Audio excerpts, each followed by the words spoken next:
What's up, man? Hey, what's going on, dude? What's going on? Hot take. You look good in the mornings, man.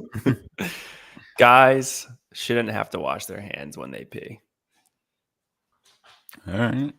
I'm Matt, Luke. co-host of the Nobo podcast, CFL 3,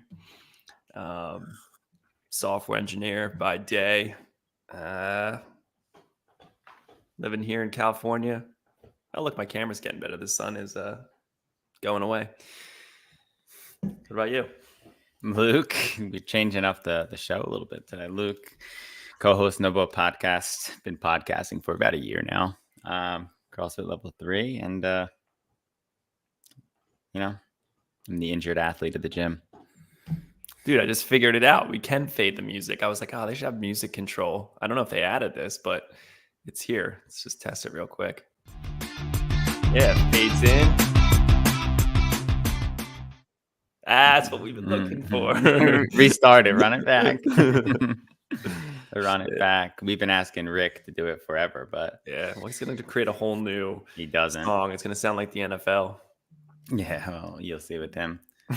My camera, I'm not looking at the camera right now. Is that bad? Is that weird? It's kind of normal. Is it because it's on a different monitor? No, it's because I was just looking to the center where you are, but maybe if I make this screen bigger, it'll look better. Yeah, less distracting. Yeah, we got to work on your lighting over there. Yeah, the sun's back. Yeah, every time the sun comes in, it just wants to try to even out. Yeah, so now you look pixelated. I could clean shaven, getting ready for the academy. So you got a big day ahead of you. Yeah, right in, dude. You're gonna do the open workout 24.1. Did you eat breakfast today? Not yet. Sam's probably watching, but I didn't eat yet. I'll eat at some point after this, and then the open I'll just rip at some point in the afternoon or during the day. Just not feeling good lately, man. Yeah, be out there watching. I mean, Friday I was getting ready to do the workout. I was fucking warming up. You saw me. I hit the row, did a 750 meter row, got off of that, and I was dripping sweat more than I normally would have. So then I got a dumbbell, did a bunch of dumbbells with 20 pounds on my right. Shoulder was killing me. Did some more on my left, felt okay. Then I got a heavier, I did the 30, and then I did 5 dumbbell snatches on the right. Boom, 5 burpees, 5 on the left, 5 burpees. Did it twice. Dripping sweat. We had to go to the bathroom, and all of a sudden I was got super fucking dizzy. Was in the bathroom, had to drop down on one knee. Chill, bathroom? Choke. Yeah, and I was it was Friday, so it's a whole week. Bathrooms probably got pee on the floor or something. It's the open, but I went down on one knee, and Trill, of course, has to come fuck with me. So she comes and knocks on the door while I'm ready to pass out, and she's like, "Number 1 or number 2?" What'd you say? I was I'm about to pass out. So I come and try and open the door really quick, and she just looks at me, but I was dripping sweat, my chest was sopping wet. And I just laid on the floor for a couple minutes, and I was going to try the WOD, and then I was this isn't the one. Couple minutes? You were on the floor down and out for 10 minutes.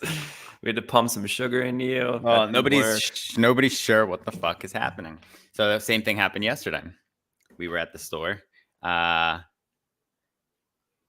know a guy that can get you some lighting. Chris, oh shit, he's live. At first, I thought you were a different Chris. I thought it was Chris Riordan for a second. What up, Chris? But then yesterday, same thing. So it's got to be something related to insulin. I drank a coconut water, a small one, 70 calories. And if you know me, very in tune with my calories. Calories in, calories out. So I go ahead and I drink it, and we're driving, and all of a sudden I start to get hot. Heart starts to pound. I'm starting to get nauseous throughout the next 20 minutes. We're in the store, and I had to get outside. I was I just left where you and Trill were. Not abruptly, because I wasn't sure, but I got really nauseous, was ready to throw up. So went away. So my plan today, I'm going to approach it differently. I'm just going to eat light food, and then I'm going to eat protein, some fats, and then I'm going to eat an apple or something. I'm not going to drink juice or anything that will spike my insulin immediately, if that's what it is. Maybe it has fucking nothing to do with any of that, but it's just where my brain is. There's a bug flying around my camera. Do you see it? But yeah, man. So I got the open later today. So you got lots of data. Yeah, we got a bunch of people do it. What are you? What's the plan here? How are you going into this thing? So I have some goals, right? Got some goals. So that's where I first start. I set myself with some goals. I'm okay working out by myself. So if I'm the only one in the gym today, which I think it's going to just be me, I used to do it all the time by myself. The only thing was like if I did a WOD that I've never done before, really hard to kind of gauge where I needed to go and push. But like doing benchmarks and like knowing what you guys got, like, right, people are getting 6, 7, 8, 10 minutes, kind of just picking and choosing and be like set a standard or a tone for myself. So I kind of base mine off of like a bunch of the guys in the gym, like Nick, for example, or like Chris. Like that's where I'm going to try to fall. Like I think right around that 10 to 12 minute mark is my goal. With the injuries 2 years ago, I would have tried to push to get sub 9.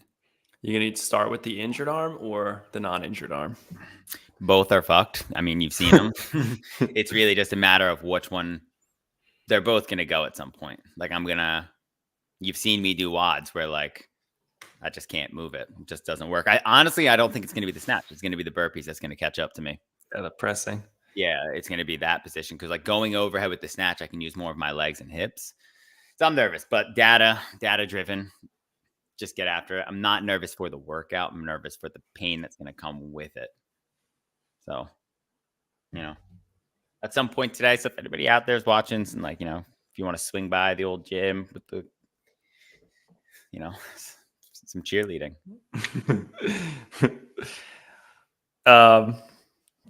You're usually pretty good at burpees. Are you worried about that at all? Yeah, I'm worried about it. Ever since the shoulder is just progressively getting worse. Let me pull up some data for you. The shoulder's been getting worse, but so yeah, I'm worried about the burpees because it's not going to work. It's not going to do well on my arm. There's been talk of strategy where you can, where some people suggest breaking up the snatches if you know you're going to die there. Any thoughts on that? If you're breaking up the snatches, now I'm just going to move smooth. I might have to break it up. Like it might be a game where the lungs catch me, and that's fine. It's just one of those ones, and you know how it is. It's once you can push on the burpees, push. If you push too early on the burpees, you ruin the whole thing if you don't have the engine to hold on to it. So the thing with these games athletes is they can push basically the whole time. Can they go 100%? No, not at all. But I got some data for you. Hold on. Let me pull up some data. Show us the data. Show us the data. Is this about the WOD, the workout? Share. How do I share my screen? Present. Share my screen. This is where we need the tech guy. It's where we need the tech guy. You got some support already rolling in, dude. All right. Who do we got? Trisha and Chris. Hey, let's go. The gym. Yell at you. All right. So gym benchmarks. I'm going to pull up some gym. Why is nothing here? Nothing's here, coach. What do I do? Now, here we go. What's it called? Which one are you looking for? 200 burpees for time. It's definitely a benchmark, but what's it called? For those just listening, Luke's on SugarWOD right now, looking under gym benchmarks, ones he's created for the gym. He's just trying to figure out the name of it. One of our benchmarks is Day and Night. That's a friend's band of ours. Where? I can barely read. It just looked like Day and Night. SugarWOD's just trash. But the 200 sit-ups isn't in here, but it's in my app for some reason. Or I know it is. I've definitely made it a benchmark, but this is like not giving me my stuff. So that's the issue. Profile. There we go. Benchmark workouts. Gym benchmarks. Time loop. Here we go. So this was 200 burpees for time this year. 12:19. If I knew how to switch gym profiles and go to like the Nobo one, I think the last time I've done this, I got it in 10:40 something. And this is about 90, but you're doing 90 burpees. So that's half. That's 6 minutes to burpees. Moral of the story is I don't see it going too well. Let's just be real. Okay. But we'll do our best. But how do you think you did? You did the WOD. You did it. we're going into the CrossFit segment early, it sounds like, and then we got some good shit planned for you guys. Then we'll talk about the hot take. Yeah, this is So just we're gonna top of take you mind. down memory lane, baby. Memory lane. CrossFit Open started, and doing the workouts. A lot of things have changed with the Open. My thoughts on it, I 100% agree with what you said. It's one of those workouts that you just have to do. I don't know. You can't really, unless you've done a workout that was very similar to that, and I don't think we have. I mean, even just the snatches on one arm was something kind of new.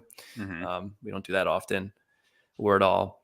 But it's one of those WODs where like you just don't really know what to pace, how it feels, where to push until you do it at least once. So definitely feeling that. I got 909, which I was planning on redoing it. Now I'm not sure there's really a point. One of the big changes CrossFit made is the quarterfinals. They've bumped that down from 10% all the way down to 25%, which is that's a quarter of the field. I made it to quarterfinals last year with the top 10, so I think I should be fine to get into quarterfinals. So like, be fine. So like, is it worth redoing just for a better time? I'm sure you'll program this at some point, one of the years in the gym anyway. So that chance to redo it will be there. I wrote some notes. But like I said, for me, it's just tough. Like there is a part of me that doesn't want to go dark. I think Rich Froning has said this, like the more you're in the sport, like going to that dark place, it's hard. It's just like, is it worth it? Do I need to? Why do I need to be there? Like, yeah, you don't want it to hurt that much. So I think there was a little bit of that. And then there was just a little bit of not knowing where to push. Like, I think the only one I really did right that I would redo was just what I did on the 21s, just a methodical pace, step up burpee, pause at the top of my snatch to breathe. That all felt good. I think I should have started to push early in the 15s, get a little faster. And then I definitely went a little slow on my first round of 9. I think I could have sprinted that. Okay. Would you agree that in reality, like looking at it on paper, my advice to people would be like, you only can really like the average person, and the average person is the top 25%. Like the top 4% is the non-average person. Yeah. And it's like the average person, you only can push so freaking hard for so long. So like there's that rule of thumb, like essentially anything over 3 minutes is that sprint.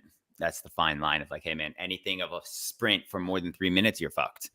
And like a games athlete, that top 5%, or like I'll even say lower than that, top 1%, is like they can push for the 7-8 minutes because they're going to finish the workout in that time. It's like when you're like, oh, maybe I could have pushed harder somewhere else or paced. I like watching you. I think you pace probably appropriate. Like maybe, like you're saying, like the 9s, that's when you got to find that dark place and sprint because you do have it in you. But aside from that, like, should you have sprinted the 21? Probably not. Yeah. Should you have sprinted the 15? Definitely not. Like at that point, that is like doing Fran. You have to find that's kind of my marker, right? Pace. Like I know I've definitely pushed that workout as hard as I could.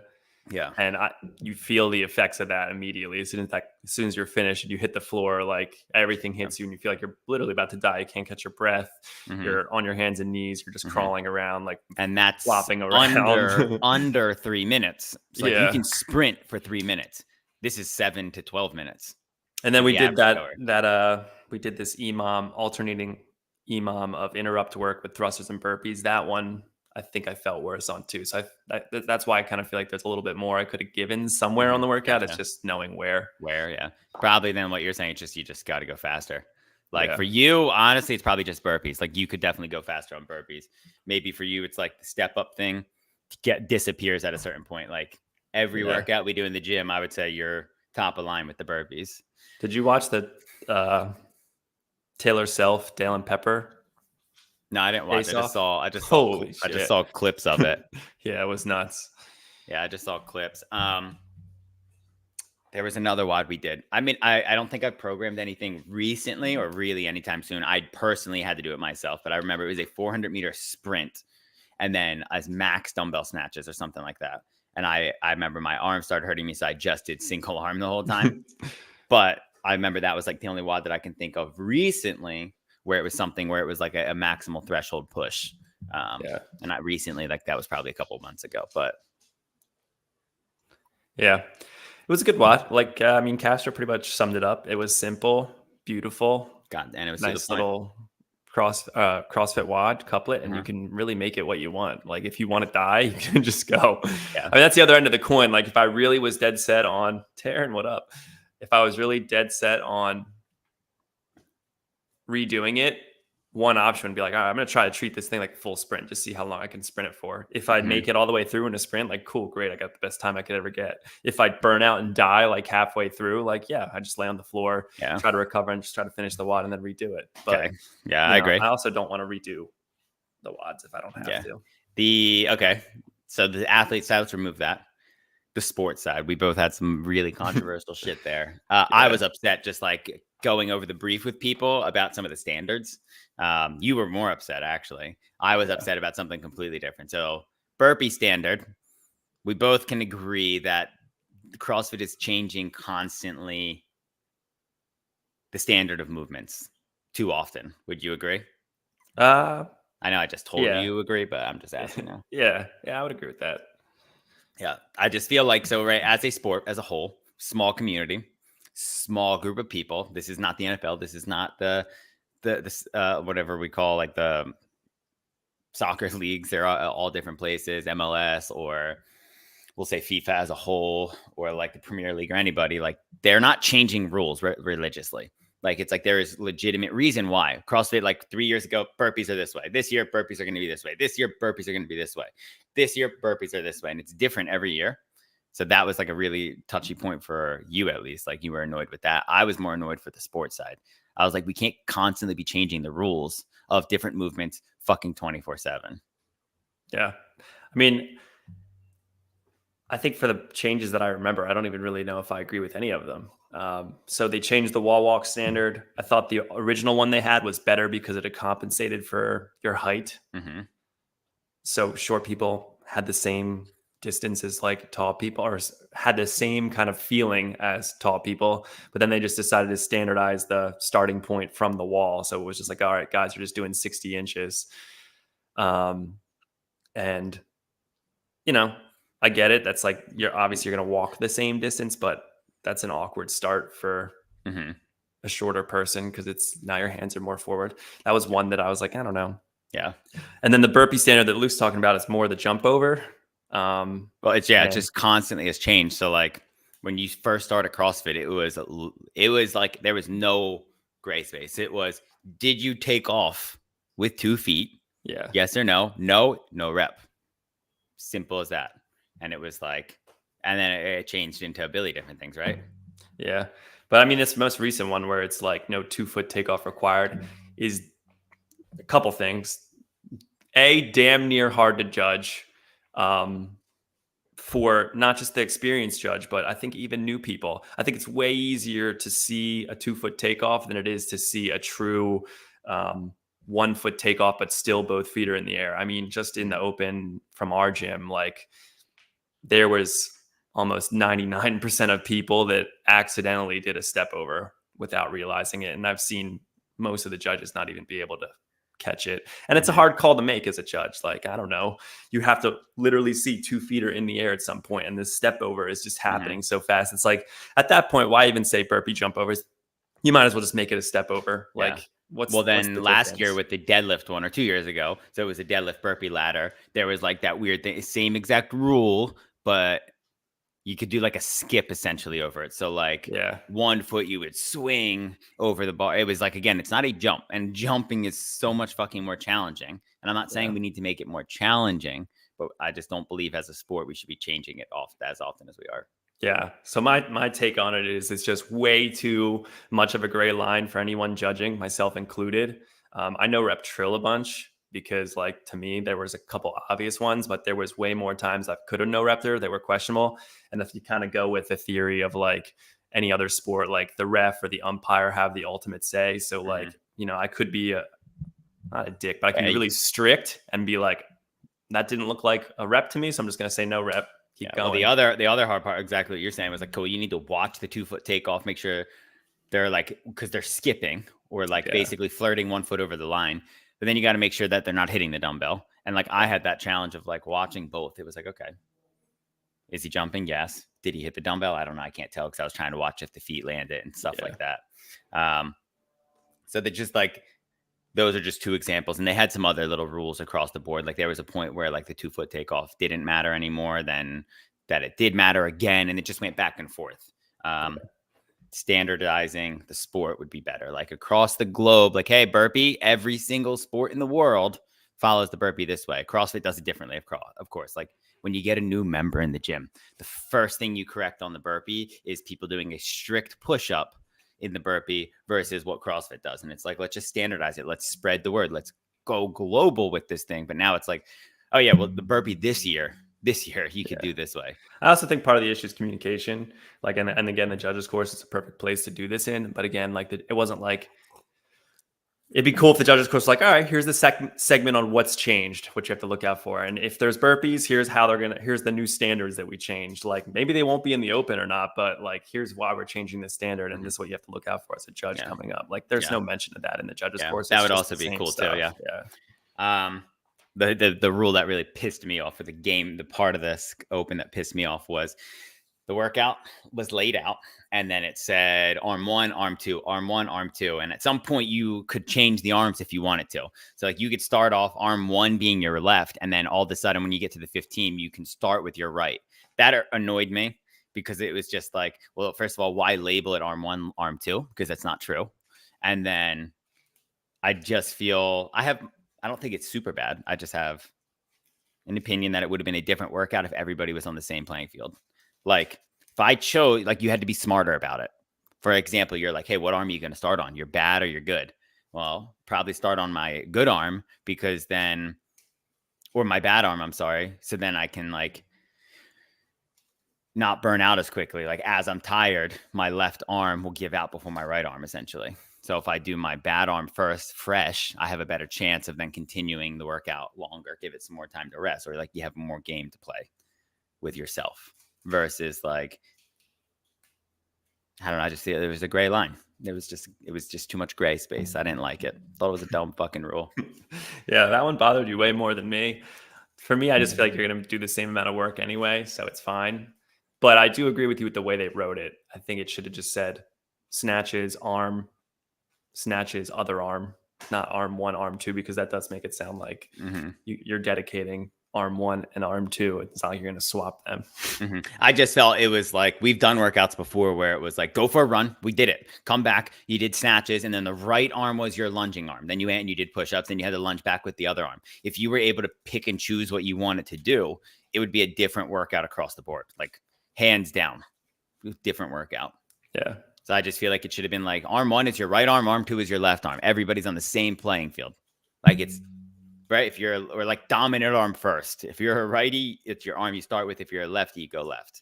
I just feel like there needs to be more of like, here is what you're doing, not like, hey, a bunch of gray space, go do it. Because in like we'll call like football, for example, it's not like we're gonna give you the first down, man. It's like, no, we're gonna measure it. It's a first down. Or you're short, yes or no. There's no like, there's a legitimate measuring tape that comes out, boom, ball goes down. The gray space there is like the ump determines where the ball is placed.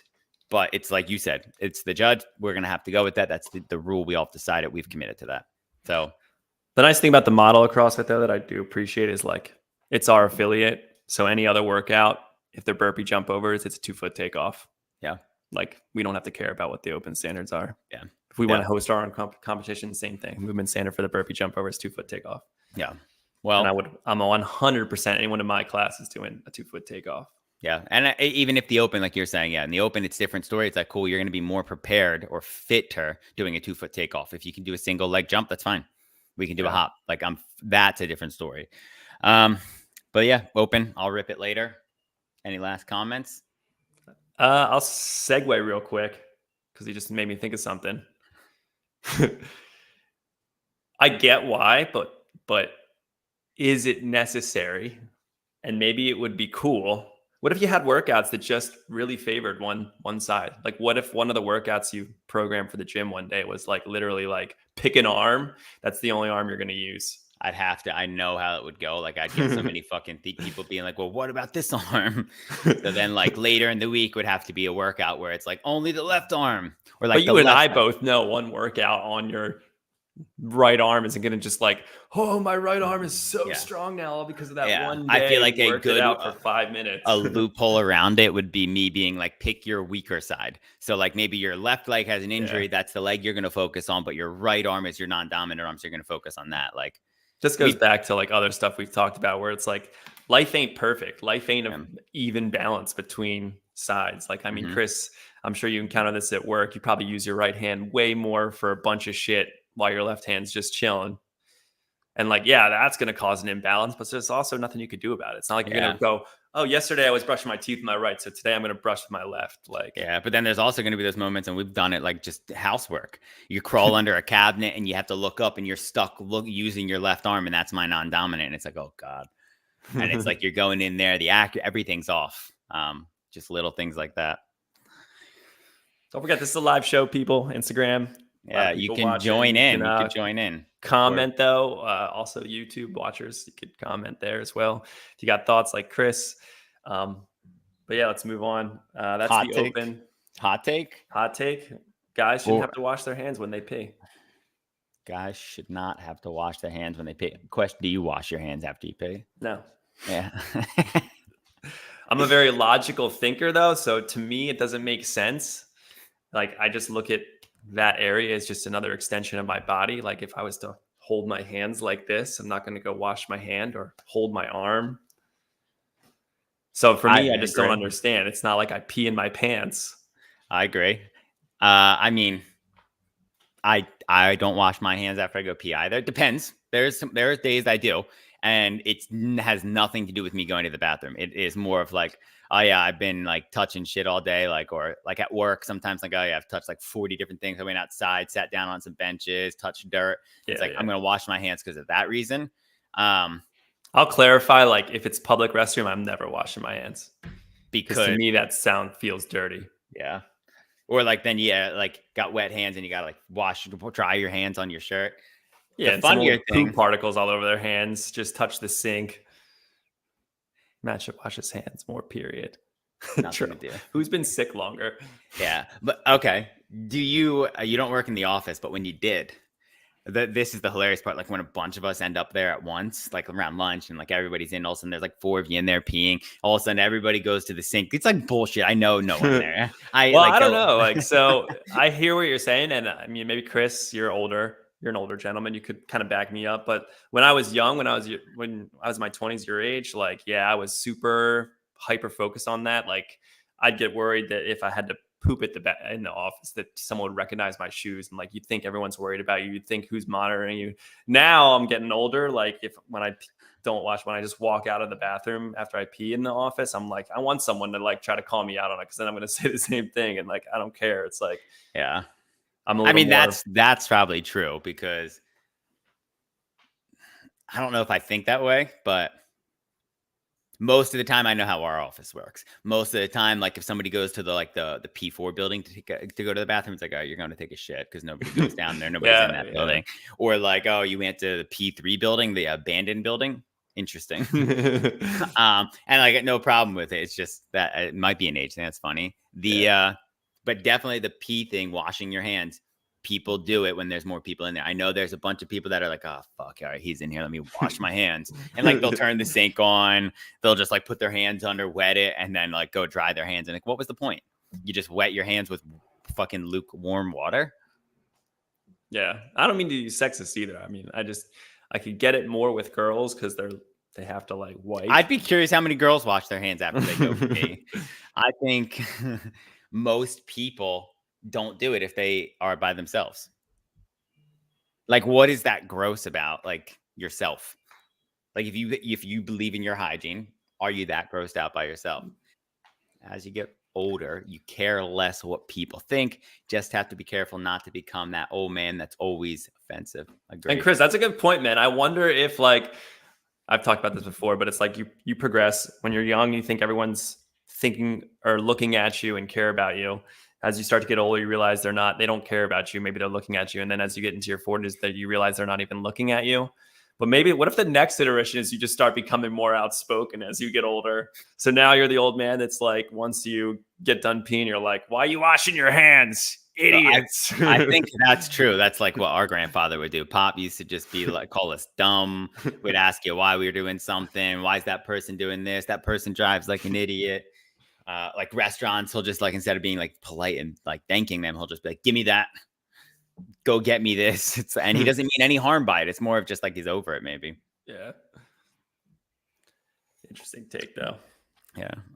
Hot take. Good hot take. I feel like we always agree on the hot take. We got to find a hot take that we disagree on, and then it'll just be a nice argument. Yeah. Be like the open snatch arm alternating thing. Well, you don't disagree with that, though. That's like, there's like, we got to find where you're coming from. We got to find a topic where it's like a hard line where like we've had those conversations. I feel like maybe also we've navigated to not have them as like, hey, let's not have these conversations subconsciously, maybe. Yeah. I think I'm sure there's a lot of things that I do that you fucking hate. You just won't say it to me. Not really. Yeah. Well, let's go down memory lane, dude. Pull up the memories. That's what the people have been coming for, man. What do you want me to pull up? You had some good stuff, so we could go anywhere we want. We got a lot of good topics. So we're going to go down memory lane. So me and Matt have been like, let's do a recap. Any photographers out there? You said Taryn was on here, right? She's a photographer, isn't she? Me and Matt used to be pros. So if you want to like compete, we're competitors. You have your website live still? Yeah, actually, I do. I'm going to share that for you. Yeah, pull that up. Let's pull up mattyancheck.com. It's interesting because I think the photography hobby was a lot more than just. Well, me and Matt used to, like, for a background, and I don't know if we're not into it anymore, but me and Matt used to be hugely into like just exploring outdoors, hiking, all that shit. So like we got into that. Oh wow, man, look at this Matt Yanchek website. Still live, dude. You pay for this? Or is it just like Matt Yanchek.square? Mine's gone. Luke Lombardi photography. I think mine's gone. We're just looking at my website. If you want to follow along, it's matt.yanchek or mattyanchek.com. Wish it was matt.yanchek. Mine's gone. For reference, though, okay, so like me and Matt used to just like love photography, so we started out with our iPhones, and then we got some DSLR cheap, like $300 cameras, and then we went all out and got the best of the best, and would hike places in the middle of nowhere in the cold, freeze ourselves, like go to one of like I guess stories with all these. So that was part of it. Like go back to the one about Washington, go up a little bit to the left, right there, back down, right under, right there. Remember that hike? So me and Matt parked on the side of the street in Oregon. This is the one I'm thinking of, right? Yeah. And we decided to bushwhack up the side of the hill, thinking we were going somewhere awesome. Like probably the most dangerous thing. We also probably could have just gotten in so much trouble. Turns out we get to the end and we're literally at the parking lot where we just have to go down and then to the trail. Remember that? Yeah. Yeah. I think we're just very task-oriented people, and like getting these epic shots was the task at hand. So like that's where the adventure side came out, right? Like we weren't just adventuring just to adventure and explore the world. We were like, no, we want to get this awesome picture. Yeah, that other people wouldn't go get. So that was like the incentive for us was like, all right, let's go bushwhack through this forest to end up in the parking lot. But the goal was like maybe there's going to be a better angle of this waterfall. Yeah. And maybe there was, I don't remember. But this one you just took from the fucking platform where everybody else was standing, I'm pretty sure. Yeah. But there's some other ones in there. We did the sand dunes hike. Remember that? It was like pitch black and we had to figure out how to get back to the car. The one right there. Yeah. So we did that. We just went in the sand for hours and just would like run down a hill and fucking slide. This was fun. This was like, I didn't even realize this stuff existed. Like sand in dunes? America. And it was like right here in California. Yeah. Right here in California. I think it was Oregon. No, I don't remember. Yeah, one of right outside of Monterey. Yep.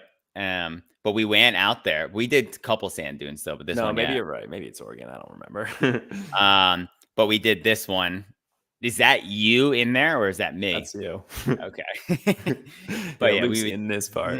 yeah. It looks like something in Avatar. Yeah. There's some other ones. There was another one. One of my favorite stories is, well, the Yosemite. I loved that trip, but the Zion National Park, those were some rough days for me. Um, They we did. were? Yeah, that's when I was like super heavy and just losing my life. Remember? I don't Um, remember you. Yeah, maybe. yeah, I was heavier. Then your days, like, who doesn't love the snow? These are only like my favoriteest of favorite pictures. So there's so many more images. That was We one had of our, like, once we finally started to use time lapses. yeah. But that one right there that your mouse was just over was one of my favorite hikes down a little bit. Not the sea turtle to the right. Yeah. So we did that one with the sun. Remember that we did this hike. So I just went through a breakup. We were depressed in the middle of the woods. Probably could have, like, it's these moments where we sit back and we're like, wow, like crazy shit happens in the world and nobody killed us. Yeah. Um, but we did this hike middle of the morning. It was like 4 a.m., 3 a.m. We hiked through this thing. Probably could have gotten killed by an animal or bear. And at the time, I was down to like have if I were to die, I wanted a bear to kill me. I didn't want to die. I wasn't saying I wanted to die, but like it was like one of those things where like if a bear got me, be a better story than like something else. Yeah. Like Matt can go back and be like, he fought for his fucking life, man. He tried. Like while Matt's all torn up. We were talking about this yesterday. Who is somebody that like if that situation happened with you, like a mountain lion or bear was like attacking you, like who would be somebody that you said I would be somebody good, but like in a situation like that, who would be your people you'd want there? Oh, the city shots. That's a good question. I don't know. Like who would you Like, like who would I want to save me not or handle save the you, but like situation? handle the situation? Like, do you think Eric would be a good choice or like any of your other friends or like which would Trill be a good like would you in that situation? Like who would be in a Well, really Trill's my wife, so like the protector in me was gonna want to come out. Eric, I'd be glad he was with me. Chet, I'd be glad with he was with me. You, I'd be glad. There's some other friends in my life. Chris was there. Chris is older, so I usually tend to think older people have more wisdom, so that yeah. would comfort me. Um, Yeah, situations like that are like he can hold his composure better than other people. Like, yeah, would you say you're somebody who tends to panic? So in a situation, would you be like, "Oh fuck, like we're fucked"? depends. I'm very people oriented, so it Yeah, depends what the group's doing. yeah. So yeah, okay. So me and you have been on a hike before, and I had a full panic attack one time, and you stayed pretty level headed, but like deep down, you said you were Well, deep, yeah, that was a tough one because I wasn't sure what the how hell was going on. serious you were or what. Did it? I mean, from the outside, it didn't look like much, but yeah, I just went on a swim around the pier in Ventura with Aaron, and I thought Aaron would be more level-headed, and he actually wasn't. He was actually starting to freak me out about sharks being in the water and whatnot. So then I had a full-on panic attack because Aaron wasn't giving me, I guess, what I needed to like stay Yeah, calm. to keep you happy or level headed. Because I'd be like, dude, there's no one else around out here. Like, there's no one even fishing on the pier who's going to tell us if there's a shark or anything. He's like, oh, shit. Like, I heard something. And I don't know. He freaked me out. I just like beelined it. He's the Back to type though that shore. he likes to induce fear in people to make them push harder. I think is like his thing. Yeah, maybe. But I couldn't tell. I couldn't tell if he was actually scared or not. And I think that threw me for a loop. He Like, might have been. He's I getting had older. this He's idea got that kids. Aaron's like unfazed by anything. And that He's the totally untouchable. went out of my head. That's another cool concept to like think about those type of people in your life. Like, who do you Yeah. know that's unfazed like about certain things or like you'd want in your corner because they've done some fucking hard shit. Yeah. Okay, so the photography was a big thing, exploring, adventuring. So we were just chatting the last couple of days and like we used to journal. We used to take like me and Matt used to be really into like video vlogging. And we went down memory lane yesterday. What are you pulling up? This is my gram. Yeah, I won't share right now because it's gonna take me a little bit to get down. Yeah, get down there. The But stack. there was a lot of cool memories in there. So I don't know if we were going to share any today. Matt had some different topics. You wanted to read some journal entries, didn't you? Well, I just have one. You were way better at journaling than me. Yeah, I don't. My journals are in PA, so I got to get somebody to send them to me, or when I go back home, grab them. I was I came out of a relationship in college that like wrecked me for years. And when I look Yeah. at old photos, I can hear and see the depression in me. We'll have to Um, play we'll play one of the videos we went through yesterday too. Not the long ones, just something short. so I have like weird notes and stuff, but there was a time I was using Evernote. I don't know why. I think it was just recommended by some podcast or whatever to take notes. And I was reading through, and you and I had talked about a similar subject before, and I thought it was a cool little thing that I wrote on mindset. I'll read it here in a second. All right, here we go. That's why I'm getting off of Evernote, because they want you to subscribe. Okay. I titled it Write Your Own Story. And it's just 2 sentences. I said, focus on yourself and your life. Stop falling victim to reality TV shows and listening to the news. Learn as much as you can. Who cares how many hobbies you have? Or try it all. It's part of finding yourself. It's deep, dude. It's fucking deep. This is like Which one I of feel those like we were ones. talking in one of our drives to the fish store about that. Yeah. Of Just like doing things. just having so many hobbies, and like, is it okay to bounce around hobby to hobby? Like, are we never going to be settled? And like, maybe that's okay, kind of thing. Probably. I mean, that's a deep journal article, first of all. But I mean, the reality of it is like, we'll use the photography again, for example. Like, we loved that so much, and we did that so much. And yeah, it wasn't just photography; it was hiking, it was adventure, it was trips. Yeah. But it was all still spontaneous. Like, Yeah. Sam tells me Taryn like is the planner, and like people are really good at that, and they make things way better. And maybe that would have preserved our hobby. But like, even if I think like, we should go back and take the cameras out somewhere, like that thought is only there for a moment, and then I'm just like, not into it. Just not into it. It's just not there anymore. The spark's not there anymore. Yeah. And like finding the cause of that, like, sure, you and I could spend hours trying to dissect and reflect on what went awry there, why that faded away. But like, I don't know, at the end of the day, there's just so many variables to like why you bother figure it out. It's just not sticking now. So like, let's move on to something that makes you happy. Yeah. I think part of those issues, keep moving my desk down, I feel like I'm getting blinded, but part of it is as we grow, we surround ourselves around people, and this is just my belief, and this is how I kind of pictured what happened with me. Maybe started to do more, surrounded myself around different people. So like the stages of my life, like there was always somebody different around, and like I took advice from people. I tend to fall into like these habits of like surrounding myself around people who I believe are like quote unquote mentors to me, and like always looking to better myself and grow myself and evolve into a different person. So like always new hobbies come up where it's like, oh, this is really cool because it does X, Y, and Z, or it makes me feel a certain way. So the photography thing for us, I don't think it burned out. Like I disagree. I feel like if we didn't have other things going on in our life, I think it's something we would potentially do again, because it would maybe spark us to go do more again. Not that we love hiking. I would hike, but I don't know how often. Yeah, but I mean, like, to dig in a little, it's like, we're not okay with just doing the same thing. Yeah. So like here in Ventura, there's a sunset literally every day. And we could go get these sunset pics that we used to love. Like Santa Barbara, we would go every evening. We'd go to Henry's Beach and just try a different sunset picture. Yeah. Now, if I was like, oh, look, you want to go catch some sunset shots on a Friday when we both don't have to coach? You'd be like, nah. Like, so now it's like, we also like, sure, we'd want to do something grand. Like, oh, Chris wants to take us, Chris wants to sail us down to Antarctica. Like, you and I would jump on that, sure. Yeah. But that's so extreme and so different from like what's actually tangible.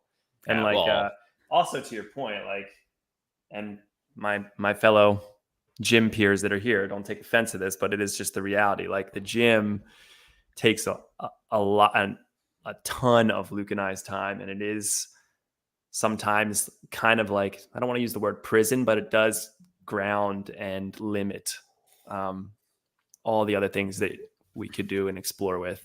So there is that piece for sure of that. But again, I think it's just a lot of things. Yeah. I mean, to relate it to your journal article, the best, like, this is something this is his title. This is just like the quick little paragraph. He's apparently going to be writing a massive journal article with the AI and releasing it to the gym at some point. But I think speaking to that is more of like, try things, do things, whatever sticks, it sticks, whatever doesn't, that's fine. But like if you do new things, you learn new things about yourself. I think is the big Yeah. takeaway. Is like, hey, I tried CrossFit and give it a try. Like give everything a solid try. Don't be like putting blockers up or like that it doesn't meet certain criteria for yourself or like that you don't like it or it's any of that. And it goes for everything, like career choice. Like as I'm growing in my career, but like something you said to me the other day was like, just fucking try it. Your resume changes. You took the promotion and also you have so many things around you to fall back on until like something new arises. And for me, it was like, yeah, that's actually like super true. Even if it works out and I hate it, it's like that just opens up doors for you. You've tried something new, you have more experiences and so on, but you need to, I view it as like all the new things you do challenge you to grow. And then to that point, like to last week's episode, like even the things that stick, they might not stick forever. That they're your rafts. Like they taught you something, they got you through something. But there might come a time where like, yeah, it's just done. And I think that's kind of like photography. Like photography got us through some dark times together. It provided adventure and exploration and finding ourselves. And like, you know, we've let it go. I mean, you've sold your camera. That's how out of it you are. Yeah. So yeah, like to last week's episode is like, you just don't hold on to things just because you've decided that it was going to be your identity. Or that it like, it held some sort of sentimental, like the camera I like held on forever. It was like, oh, my dad bought this for me. It was it's super expensive. And it was like, I can't get rid of this. Yeah. Like he spent so much money on this and like, it was expensive. And at the time it was like, Vince had 5 kids. But like, he still did it. And for me, it was like really difficult to just let go of it. And I was like, but that letting go of the camera also, not that it was like I didn't need the financials for like the new hobbies I'm on, but it was like, hey, now it provides new things for me. Like we've talked about this before and joke about it. We're like the coffee thing. We dive into it. Like you have a fucking roaster and it just sits there. It's because it's not something you're ready to let go yet because you're not done with it. It's just like a time in your life where like anything we do, a bunch of stuff. Like I have 5 skateboards. I haven't skateboarded in months. Yeah. And again, like, I love the gym. I love the opportunity it's given me to help people. Like I truly needed that. But like, yeah, it does limit what other hobbies I can do. Like even skateboarding, for example, like, I mean, especially this time of year, by the time the gym's over, it's dark. Like, do I really want to go skateboarding when it's dark and haven't eaten dinner? Yeah. So yeah, there is that factor for sure that we have to navigate. Yeah. Photography opened up a lot of different ideas for me too, which I think was like the cool thing. So adding hobbies into your life, it also gave me like so many things I wanted to explore, like not in the world, explore about myself. So like I like pull up you have it shared, pull it up. And like, as I went through this thing, like the progression of photos constantly was changing, like always different things. Like that one of you right there, that was my shot that I was like, I should be working for like Patagonia or like one of these companies. Like, we tried. Yeah. Yeah. But then like, just like nature shots. And then I got into like landscape shots and then like city shots was like a thing. And it was like, maybe I want to live in the city. Like maybe I want to explore this. Maybe I want to do something in art. Maybe I want to go, just like, there's so many things I wanted to try. Like there was a period where I wanted to go like just volunteer and do the Peace Corps or yeah, me too. Yeah. Or like I thought about trying to get into like photography for like restaurants. Yeah, like that was a period, like food. These are like old. These are like 2014, 2015 maybe. No, shows 2013. The progression. You can see the photos change. Yeah.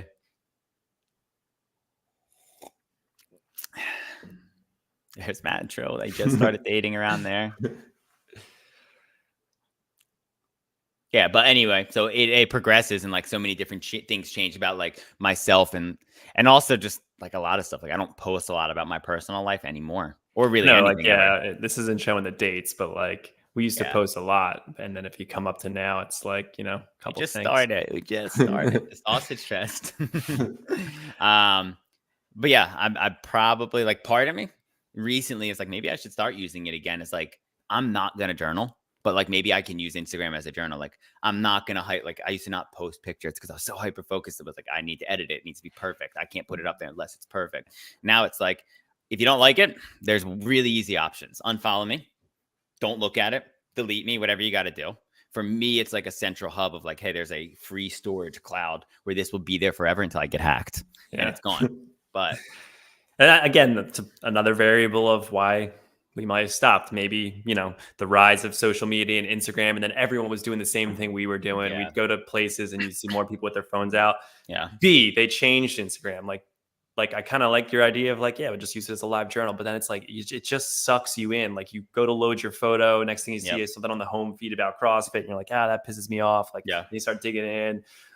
So it's just such a pain to manage these days. But like we said, like we're not against photography, but it could come back. But for right now, it's just not a thing. Yeah. The last 10 minutes, anybody join up, like multiple people. Let's fucking argue. Let's open conversation. We could load the rooms up, click the link, find a way to get to the link. Drop the comment in the YouTube and Twitch chats. I don't know if the link works in Instagram, but my newest hobby. What's your newest hobby you're gonna get into? Well, sometimes I think random things inspire us. So like we were at Best Buy yesterday and we saw these, Facebook has these new sunglasses, these Ray-Ban sunglasses that have a camera on it. And so like, I was really thinking about like, oh man, what if we get these and like stream a workout? We'd be the first person to do that. Just like anything, let's like make it, like you said, the journal of your life. Use Instagram and use these glasses and see. Like think like how sick or funny would that be? Like doing the open wad with those on, like fucking tape them to your head or like put the fucking thing and just like, because they have like microphones, so you'd be able to hear your breathing. Like doing a live stream, you could just like the thoughts in your head, you could be like, fuck, this sucks. Or just live streaming our drive to the fish store. Yeah, or like in the fish store. Like talking to those people, probably a lot of confidentiality things that'd be broken. Like you'd have to go in and be like, hey man, I'm gonna record this. Like, can you sign off on this? And then a couple weeks later go back so they don't know you're doing it. But I think it'd be really cool to just like see that perspective. So I don't know if so the hobby is more of like, I think it just goes back. At one point we were like pull up one of the videos of us documenting our I can't, I'm on the PC. Me and Matt had these videos of us from years ago. I haven't looked at my hard drive. I got to do that at some point today when I get some time, but it was just like old videos of us like just documenting our lives. Hey, oh, Christopher. Can you guys we got Chris on the air. You're live. Nice. I had to use my iPhone. Yeah. I was having trouble with my laptop. A lot of the keys don't work and couldn't really figure out how to get the stream going. Anyways, I heard you guys needed a tech guy. You sound like you'd be perfect for the job, man. What do you got? You want to argue us on something? How'd you do in the open? I want to get you guys to the beach. I think I hear you guys talking about going to the beach and seeing that sunset. I think I just need to go. Yeah. Don't worry about the weather. I hear everybody talking about it's got to be sunny. It's got to be, just go in the rain, go in the cold, grab a jacket, make your dinner, just head down there after the gym. I think you guys will get a lot out of that. You've done something similar with surfing, right? Didn't you like have a mantra at one point of like, I'm going to go surf no matter what. If the waves are bad, I'm not going to look. I'm just going to show up. Yeah, I was doing that in the morning. I was just heading out first thing in the morning with my journal and all that. And the journaling is really important to me. So I kind of got in a battle between I want some good journaling time and I want to get to the beach. So I still go a lot, but it's not, first thing in the morning. That just wasn't quite working. Yeah. But I still get there, as much as I can. And a lot of time you just got to just make a decision and prep some food or grab something on the way down there and just, because Ventura is such a amazing place. Yeah. And I struggle with that too. Like Sunday's a good example. I'm sitting around all day. I should just go to the beach. I'm here inside all day, middle of summer, middle of winter, whatever. You just need to get down there. Yeah.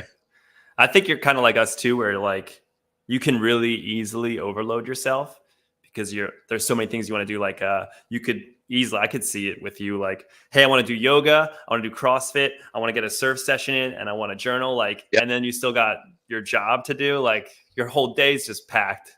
Yep.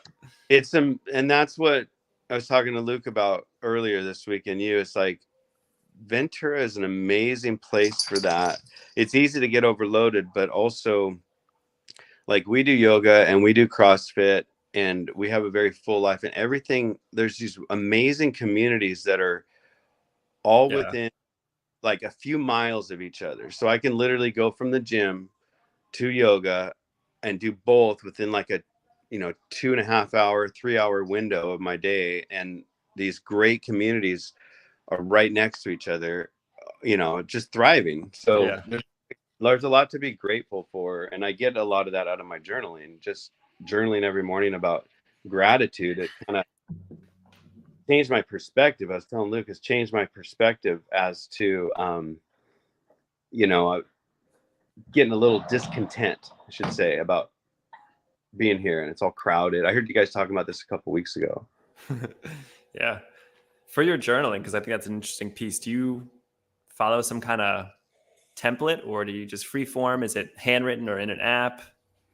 So credit to George for the journal I use. I was using just a blank journal and just kind of, which is great. I know I listen to a lot of people that I admire that just use a blank journal. George handed me, when I first came to the gym, George is a previous gym owner, one called Best Self Journal. And that's what I use. So it's got a template, a gratitude list, some daily goals, some Cool. macro and micro goals. It's a 3-month template that it's a little tricky to get into because you have to kind of figure out how to navigate it. It makes you think.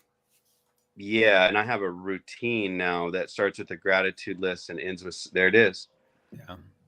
It's a good one, and it comes with a lot. It comes with a lot. I don't use like it has a calendar that it comes with. It has a bunch of stuff. I have my own format that I use, but I'm telling you, Cool. it's a great way to process. Like you guys were saying, try a bunch of new things, and you journal them, and you're like, that's working, that's not. And when you're writing stuff down, it really starts to filter stuff. Yeah. Yeah, it's funny. Luke used to be like a huge journaler. Just free form though, but right, Luke? But like Yeah, I used to tons of journal entries. every day, a couple times a day. And I used to do it back and forth actually between like a legitimate journal. Like I have 4 or 5 at home that are like thick ass ones, like filled with stuff, like just thoughts, things that happened at work, things that happened during the day at school, my life, like when I was going through some stuff, when my house burned down. And then I like started to go into like me and Matt would vlog, or like we used Snapchat and like would store things and like just talk to ourselves. That's kind of why I wanted to get more into like going live on, or like posting a video of me on Instagram. Again, it's just a place for me to share with people. And I'm trying to find like how I want to express those things with the world, essentially. Yeah, that's good. Yeah. Cause like, do you feel like so you spend a lot of time by yourself while you're working, you and yourself and music, right? And like, do you find yourself getting into moments where you're like thinking a lot, or you're like wondering like, if I could do more things, if I could do something differently, or if things look differently? Like, do you find yourself thinking that way ever? Oh, constantly. Like I have to check myself on that, and that's what can create discontentment, but it can also create great change. I actually created an employee evaluation sheet this week that had a question real similar to that. Are you trying to make things better? Are you trying to make your work truck better? Are you trying to make your day more efficient? And so I like the idea of always thinking of better ways to do things. To a point, as long as it doesn't get too crazy where I'm constantly discontent. I used to struggle with that. Nothing's ever right. It's just, can I make it more efficient? Is there a better way, like the gym? Is there, if I was the gym owner, I'd constantly thinking, well, is the rack better over here? Yeah. Move the stinking, like, is the flow good? You know what I mean? Well, what do you think the best way? Because I have my thoughts, so I want to hear yours first. What is the best way to essentially like do that or explore it? Like, or do it? Like, is it one of those things where you push things out of your mind? Is it one of those things that you try it? One of the things, like, what do you think? I mean, writing stuff down is a big deal. Even if I have thoughts during the day, I might write them in my notes in my notes app, and then process them. I think the best way is to write it down and process it and look at it. Mm-hmm. And, again, things are always changing too. So you always have to adapt to, I don't know if this is a stupid example, but I've been going to Lowe's for my business to get parts, and I go to my supply house. And I try to do the most efficient way to get the parts so I can get to the job, so I can so that I have that really efficient 6 hours of work so I can get to the gym and then go to yoga. So Lowe's started locking up a bunch of stuff. Oh yeah. Wire. And I've just rocked me because I've been going there for like since they opened, over 15 years. And I was like, okay, that just messed with my flow. So now I have to rethink, how am I going to do something efficiently? I can't get them to leave it open or give me Mm-hmm. and I've talked to the manager, and it's kind of like, there's nothing. They can't do anything. Corporate says lock it up. Yeah. So anyways, I'm constantly like, I'm driving around frustrated last week going, how do I fix this? How do I make this efficient? How do I not let it slow me down? Mm-hmm. That answers that question, but yeah. No, Well, I mean, it's just an opinion question. Go ahead, It Matt. sounds like you go through you have your own process, which is like you're going to capture it, write it down, and then later you're going to filter, like reflect on it, see what ideas are worth exploring and which ones are just like, that was just a thought, I'm going to let that one go, kind of thing. Yeah. I think it's very my process is very similar to that. I think I just am maybe I want to use the word extreme. But for me, it's like, I want to try this idea and I want answers somehow. So like at work, this happens all the time. I'm like, hey, here's my thought. And I'll just go to managers, directors, like sometimes people I probably shouldn't like bring it up to because they'll be thinking like, I'm not happy. But I think a lot of them have learned like how I am. And it's like, I'll go to my manager all the time and I'll say like, I want X, Y, and Z. How do I get there? And like, they'll give me some advice. And then I'm like, cool, I'm skipping X, Y, and Z. And I'm going to this one because it's going to be faster. And it's like, methodically speaking, it's like, how can I be as efficient as possible? So for me at work was like, I need to be the best. I need to beat everybody here. And I also need to make everybody like me. How do I do that? And then I just like ran through my head of like how to get to that because it's going to make me stick out the most. And that's like a very simple example, but things in my life, we talked about the moving and stuff, is like, there's a lot of things I don't know, a lot of things I want to learn. And it's like, for me, just trying those things, I think is like super impactful. Like how many times have I moved and tried things and took the risk to like learn something new? And there's two thoughts I have on that. One, that's what drove me into business. For one, I worked for other people. I was making punch lists, I was making finish lists, and it kind of wasn't being received. It's like, no, that's the way we do things. I'm like, wow, man, I see a lot of weight. There's a lot of weight on here. Like I see money just going out the window where you guys are inefficient. So anyways, that drove me into business. And then once you start it, like, whoa, this is harder than I thought. Like I respect that guy now for what he did, because it's like, yeah, dude, try doing that plus the other end that you don't see. And the but there's another on the subject of like thinking and rethinking stuff. There's a great Think Again. Am I cutting out? A little bit. It's a great book called Think Again. And that one is just really encouraging that, don't just stay on the same track because that's the track that you've been on, or your parents said go to this college, or you're trying to, you know what I mean? It's okay to change tracks. Yeah. What would you say is the biggest fuck up you've made in your life, or like things that you would like set back and like regret trying, if any? Because I have there's a take on it, so it's not I got a thought with it. We lost him. He froze out. Yeah, it's a deep question. Yeah, deep. That's a thinker, I think. They asked that. I had that conversation come up like the other day. Like, what's the biggest thing you would say you regret? And I couldn't answer it. You're back. Okay.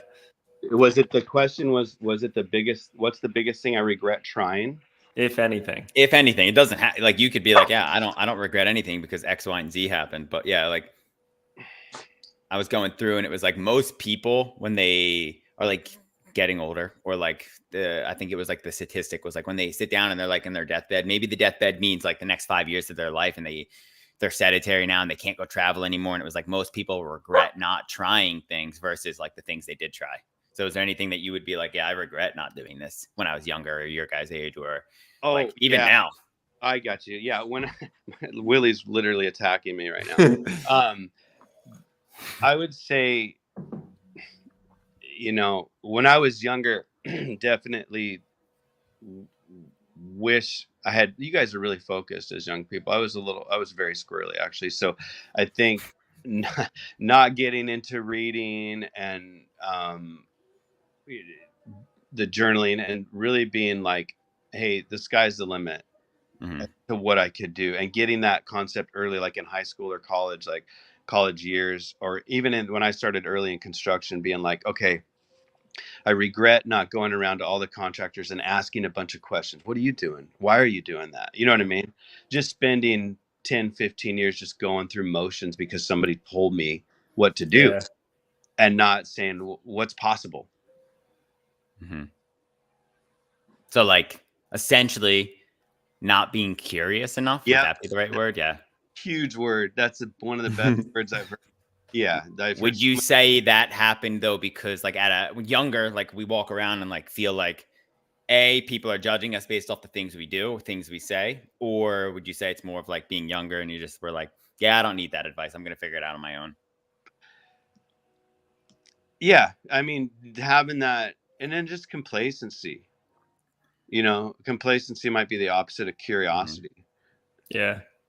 And just being like, well, this guy can do this, but I'm just going to work for him because I don't think I can do that. I don't have the money, or I don't have the whatever, and excuses.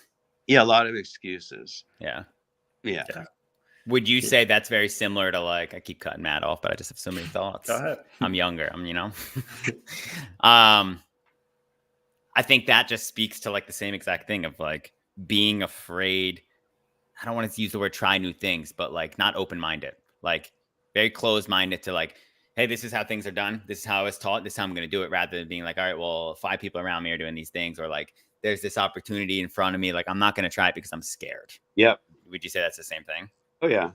Yeah, absolutely. There's a lot of like fear of failure, or I was trying to think of the quote from Edison. I think it was Thomas Edison that said, I didn't fail. I just found like 100,000 ways that it didn't work.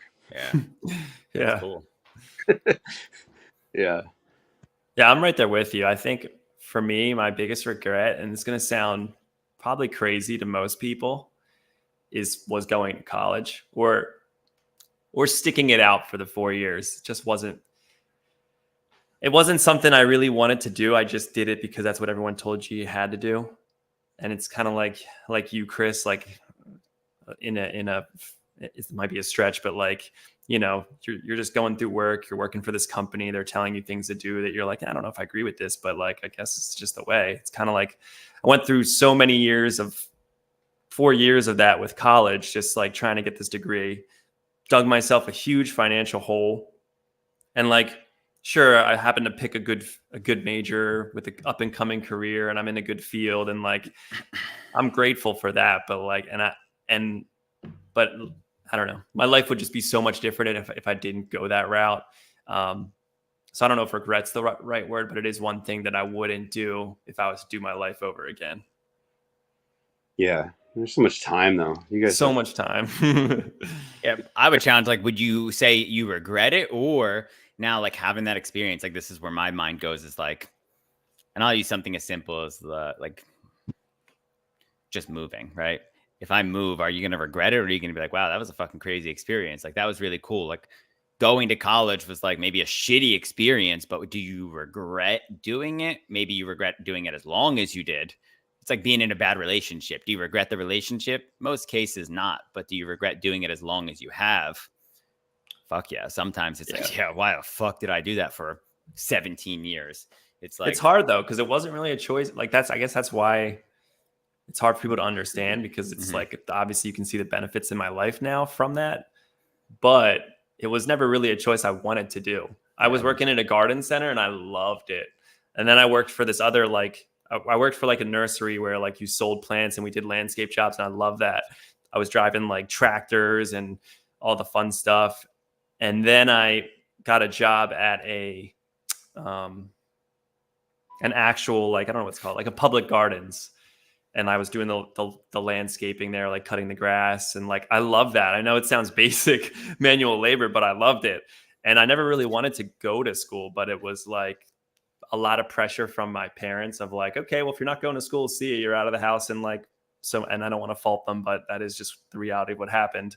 And then, you know, there's the societal, hey, Trisha, the societal pressures too that come along with that of like, you need to go to school, you need to go to college, you need a degree, which, you know, in my older years, I'm like, oh man, could that all just be some financial scheme? That's exactly it's about too, that take book. Yeah. And like, I get what you're saying, Luke, of like, yeah, I can do that now, but there's something about time that I would consider. Like in my youth, just in my youth, I was a different person, and I'll be honest, I think I was a little more open-minded. There's less fear of taking risks, I think, when you're younger, especially in your 20s. Well, there's less on the line, less things that can get fucked up. And there's more things that I felt more passionate about. Like same as you, like I was really depressed, but like I was like this close to joining the Peace Corps, but I had school and I had a massive debt, so I couldn't do that. But the fact that you guys are processing it is like you're actually verbalizing it, maybe writing it down, and like that alone is huge. And I know you guys know how much I love going up to the mountains to my property. Yeah. And I got that property when my dad left and he moved to Idaho, and we grabbed that before he left. But that whole area up there, I hated, because I got moved there in high school and I hated it. Bad experience or related with it. But now I look back and I'm glad that I'd spent a bunch of time running around the mountains. Like those photos you guys have are just amazing, right? And you see all that stuff up there. Yeah. And even though I was not a happy camper, literally depressed and pissed off a long time, because I'm a surfer and I like the beach. But now I love going back up there. So like, you never know what your past experiences are gonna, like, what kind of fruit they're gonna bring later. I think that thing is that setup that you have, having two properties that are like, sure, they're in the same state, but they're far enough and so different that it's such a cool thing. I know you were thinking about moving there permanently at some point, but like, I think having them both, as long as you can afford it, is like an awesome thing. Like it gives you, like, if you just wanted to go there for some you time, like that's another awesome, like there's a place already set up. You're like close to Yosemite, you're close to a bunch of beautiful lakes, and just a different scene than like Ventura, which is like the beachy vibe kind of thing. Like it must be cool to be able to like, all right, I'm just going to go away and just get out of town for a couple of days. Like, even if you are just working on your property, it's just in a different context, you know? Yeah, and that's what I was actually telling Luke. Music was really loud because we're in the middle of the open, but I was telling him, trying to have this conversation, and he was working out his shoulder. But like, I went through a thing where, I wanted to move, and I was sick of the crowds here, and I was sick of the business and the demand on everything. And then Trish and I weren't quite clicking. She wasn't ready. And so then I went through this process of first getting a little angry, and then started journaling, and that's where the journal came in, the gratitude list. It didn't take me but a couple months to all of a sudden change my perspective and realize, wait a minute, I'm working. We had great work. You know, people are willing to hire us. Yeah. I go to the gym. I get to go straight over to yoga a couple times a week. We got two great communities. Where else? Nothing against the gym up there, but I went by there. I mean, they have their community, and it's cool. And it's small. It's a small place. I mean, the amount of people you're going to click with is going to be smaller. It's different. Yeah, you got the one option, and it's wonderful for them. But I remember I walked in there, and they're nice enough, but it's not like what we got in our kid. Like I stood 15 minutes and I didn't know if do I sign up? Do I? Say hello? Like, do I say hello? And then they started the class, and I just kind of like, what? Yeah. Oh, it was in the class. It wasn't. You see what I'm saying? So that thing, we have our gym, and then you could go a mile away, and there's, you can find a bunch of are probably just the same. Yeah. But I just got really grateful for what we have to offer here. Yeah. Oh, Trisha wants to know what time you're going. I gotta eat 11:30, right? Matt, what's your schedule? You got to Whenever you count for me. want. Yeah. 11:30 or 12, something Yeah, like just that. let me know. I'm gonna go. Anna's gonna go. Chris is gonna Okay. go. Oh boy, all right, I pressure's got on. 40 people around me. I better get this thing done in 8 fucking minutes. That's Chris. Right on. Well, Chris, Brian. thanks for coming on. Yeah, Yeah. dude. We'll probably have you as an official guest. I'm sure we could go for hours. Yeah, I think we should do a full interview. Take some of this I- content and full I interview. got an interview for you guys. We'll make it a podcast. I got some questions for you. Yeah, that'd be fun. All right. All right, dude. All right. See you guys. See you at the Yeah. gym. All right. What a good guy. Yeah. A lot of good stuff. I was just about to say before we cut him. But we got to end it. Yeah, we're a minute 15 in. It's well over schedule. Something about like the I think moving, and me and you've talked about this, you've tried it. I feel exactly what Chris was saying is like moving to where he was going to move versus where he is a different scenario, because it's like you're taking a lot of things away from your life, moving somewhere similar to that. Like, Yeah. it's kind of like what we talked about. If we were to move to the middle of Wyoming, you're going to have a way different life, like a downgrade, like Yeah. from what you're coming to, like from what we're used to growing up to then what we have been for the last couple of years to then like where you'd be going. It's like, I think you can recreate community for what it is, depending where you move. Like another good one, we brought him up, like George would be somebody cool to ask, be like, hey man, you had to move, physically had to move. Or like other people we know who are like in the service had to move. What was your process? How'd you recreate this thing? How'd you find yourself and like make sure you can keep your head up? Like it was something you just were used to? Because like change is challenging, but change also brings a lot of fucking positive things into your life, I believe. Maybe I'm young and fucking arrogant. I don't know. No, I mean, like, I think Chris has a really good situation. Obviously, there's the affordability piece, but like, I think that could solve a lot of problems. Like, you know, especially with this need to like want to go live in different places. It's like, oh yeah, he just has this place. Yeah. So when he's feeling down or like he's over Ventura or something's like, you know, maybe it's like, yeah, he went to yoga one day and it was too crowded and someone annoyed him. He's like, I fucking hate this place. Like, he can just take the weekend, go to his property, be there for a little bit and be like, you know what? Like, I was just mad at that moment. Like, I miss Ventura. I'm going to go back there now. Yeah. Like, I think it kind of, but again, it's an affordability thing, but it is probably like a really nice piece to like, especially those that have this big moving itch. Like, that probably would help. Yeah. If you just had a place you could go to, like a cabin. I don't think calling it a moving itch is the right terminology. And I'm saying that because I'm biased maybe.